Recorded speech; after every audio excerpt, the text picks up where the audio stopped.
நினைப்பெல்லாம் நின்னையே நினைத்திடச் செய்திடுவாய் திருமுருகா உன்னை திடமுற நினைத்திடவே திருவருள் தந்திடுவாய் திருவருள் தான் பொங்கிடவே திருவருள் ஒன்றிலே நிலை பெறச் செய்திடுவாய் நிலை பெறச் செய்திடுவாய் நித்யானந்தமதில் நித்யானந்தமே நின்னுருவாகையினால்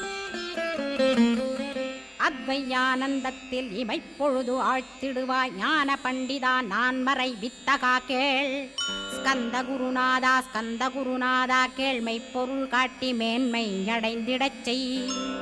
வினைகள் யாவையுமே வேல் கொண்டு விரட்டிடுவாய் தாரித்ரியங்களையும் தடி கொண்டு விரட்டிடுவாய் துக்கங்கள் அனைத்தையும் தொலைதூரம் போக்கிடுவாய் பாப உடலை பரிசுத்தமாக்கிடுவாய் இன்ப துன்பத்தை இருவிழியால் விரட்டிடுவாய் ஆசை பேய்களை அறவே நசிக்கிடுவாய் அகந்தை பிசாசை அழித்து ஒழித்திடடா மெய்யருளாம் உன்னருளில்